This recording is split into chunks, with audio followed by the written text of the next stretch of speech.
Hello and welcome to the Profitable Baker podcast, the show for bakers who mean business. I'm Annie Bennett, founder of the Home Baking Business Academy, and every week I'll be sharing practical lessons, mindset shifts, and inspiring stories from bakers who are building businesses they love. Because success in this industry isn't about who bakes the fanciest cakes, it's about who builds the strongest business foundations. Let's get started. Hello and welcome to the Profitable Baker podcast with me, Annie Bennett. Now, I want to start today with a story, and I want you to notice how familiar it feels. A baker, skilled, hard-working, genuinely passionate about what they make, gets an inquiry. Someone's seen their work on Instagram or been recommended by a friend, and they want to know about ordering a cake for a birthday. The baker replies quickly. They're warm, helpful, and answers all their questions. And they send over some photos of similar work, and they mention their prices. And then nothing. The inquiry goes quiet. So the baker waits. A week goes by. They tell themselves they probably found someone else, or the budget didn't work, or they decided to go in a different direction. And the baker moves on. What they don't do is follow up, because following up feels pushy, because if they were interested, they'd have come back, because they don't want to seem desperate, because they're not really a salesperson, they're a baker, and chasing people for business just isn't really their thing. 2 weeks later, they see that same customer post a photo of a cake made by somebody else. Now, that customer might have been genuinely interested, but life might have got in the way and they forgot to reply. A gentle follow-up from the baker might have been exactly what they needed to say yes. But the baker didn't know to do it. Nobody ever told them that following up is a completely normal, professional part of running a business. Not a sign of desperation, not bad manners, just good practice. And that's what today's episode is about. Today, I want to make the case clearly and directly that if selling feels hard for you, it's almost certainly not because you're bad at it. It's because nobody has ever actually shown you how to do it. And there's a very big difference between those two things. I've been working with home bakers for long enough now to have heard a lot of versions of the same belief. I'm just not natural at selling. I'm not pushy enough. I don't have that confidence that some people seem to have. I'm better at baking than the business side. And I understand why people feel that way. I really do. Because selling, when it's done badly, does look like a personality trait. The pushy car salesperson, the hard close, the manipulation. That is a specific kind of selling. And some people do seem to do it naturally. And most of us watch it and think, I could never do that, and I'm not sure I'd want to. But that's not the only version of selling that exists. And I think one of the most damaging things that happens to home bakers is that they see that version, decide they're not cut out for it, and then conclude without ever being shown an alternative that selling isn't for them at all. Which means they end up with a business where they wait. They post on Instagram and hope people will inquire. They reply brilliantly to the inquiries they get and then hope those people will convert without any further effort on their part. They price their work carefully and then quietly apologise for it.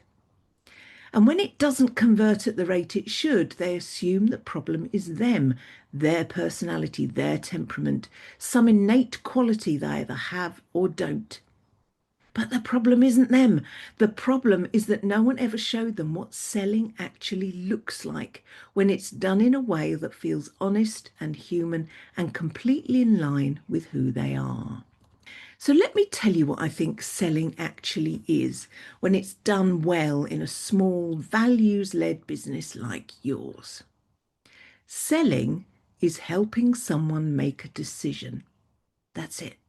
The customer who inquired about your cake and then went quiet isn't necessarily uninterested. They might be overwhelmed with choices. They might have had a busy week. They might be waiting to confirm the guest list before they commit. They might simply need one more touch point, one warm professional nudge to move from considering to deciding. When you follow up, you're not chasing them or pressuring them. You're making it easy for them to say yes, if yes is the right answer for them. And if it's not the right answer, a good follow-up makes it easy for them to say that too, which frees up both of you. The baker who follows up isn't the pushy one.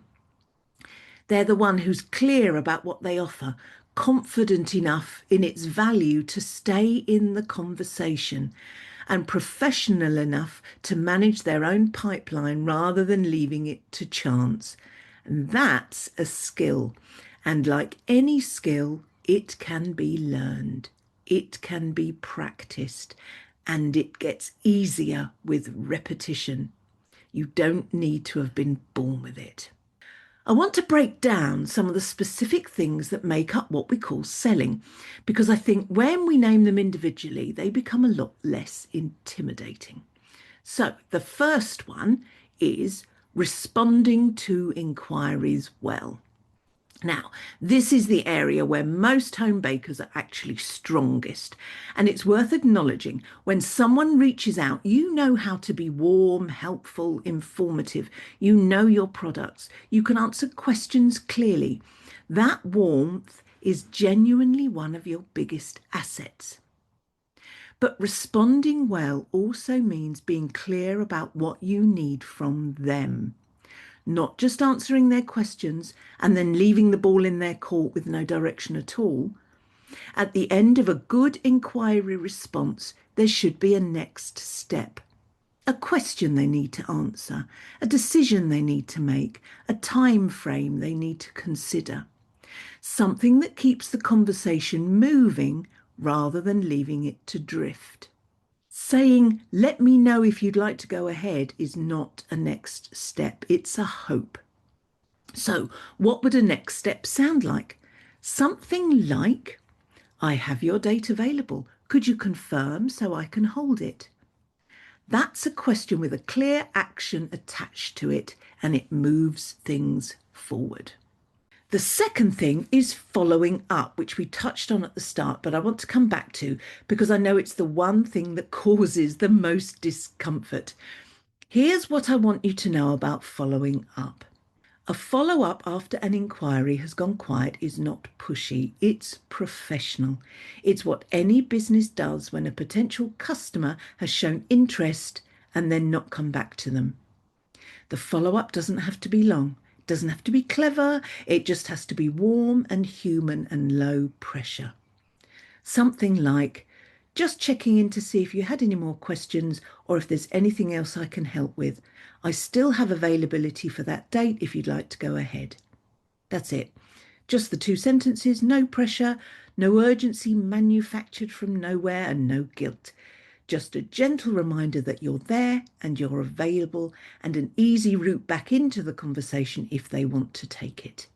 And if you don't hear anything from that follow-up, just one more a few days later saying something like, I'm still here if you need me, but if you're sorted elsewhere, that's no problem. I'll release your date. If they're wanting to book you, that will be the nudge they need. And if you're not doing that currently, starting it may well change your conversion rate. The third thing is talking about your work with confidence, specifically the language you use when you describe what you make and why it's worth what it costs. And this is where I think home bakers have a genuine underused advantage, because most of you are genuinely passionate about what you do. You care about your ingredients, you care about the quality, you care about getting things exactly right for the customer. You have real things to say about why your baking is what it is. The problem is that a lot of bakers have been told, either implicitly or explicitly, that talking about yourself and your work confidently is somehow immodest, that you should let your work speak for itself, that describing what makes your cake special is a form of showing off. And so instead of saying, I only use real butter, free range eggs, and Belgian chocolate, the quality of the ingredients is everything to me and it's what my customers keep coming back for, they say, I hope you like it, and leave it at that. And you can hear the difference, can't you? Both are coming from a place of genuine care, but one of them helps the customer understand what they're investing in. One of them gives the price a context. One of them is selling in the most honest, low-key, values-aligned way imaginable. So talk about your work. Tell people why it matters, not in a way that feels like a sales pitch, in a way that feels like what it actually is, which is genuine pride in something you've worked hard to make excellent. Now, some of you may well be listening to this and thinking, okay, but these things still feel uncomfortable. And knowing that their skills doesn't automatically make them easier. And that's completely fair. I'm not suggesting that understanding something is the same as being able to do it. What I'm saying is that discomfort in the early stages of learning any skill is completely normal. It doesn't mean you're doing it wrong. It doesn't mean you're not cut out for this. It just means you're new to it. Think about the first time you made a tiered cake or covered a cake with buttercream or did intricate piping. Was it comfortable?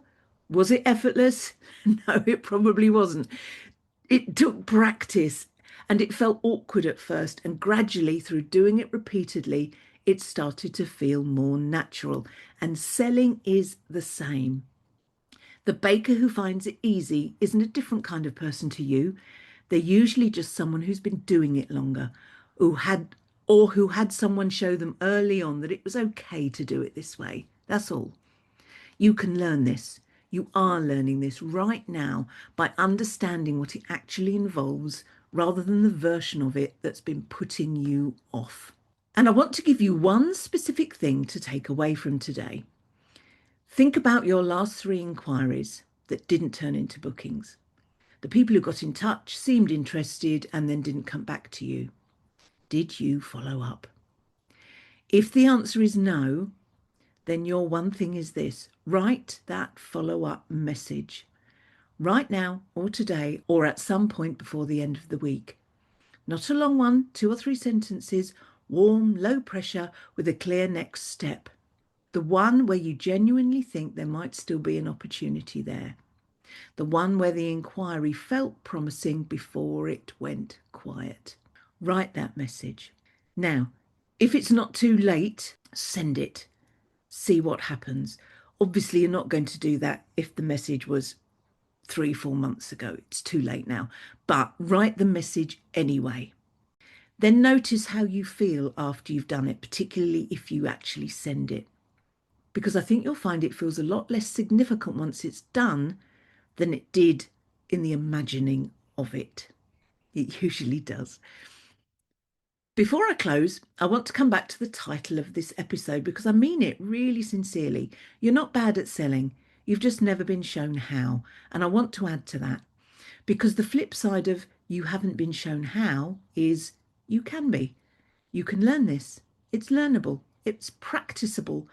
It's something that 6 months from now, if you commit to doing the small things consistently, will feel completely different to how it feels today. The bakers who feel confident talking about their work and their prices didn't feel that way on day one. They got there because they did it imperfectly, awkwardly, with a racing heart sometimes, and they did it enough times that it started to feel normal. And that's available to you too. Thank you so much for listening to this episode. If you're finding this podcast useful, please share it. Word of mouth is genuinely the most powerful thing for a podcast like this. And if another baker comes to mind who needs to hear it, please send it to them. And if you'd like to learn more about sales, this week I'm running a sales challenge and it's not too late to join in.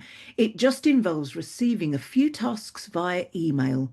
And for more details, see the link in the show notes. So take care of yourselves, take care of your businesses, and I'll see you next time.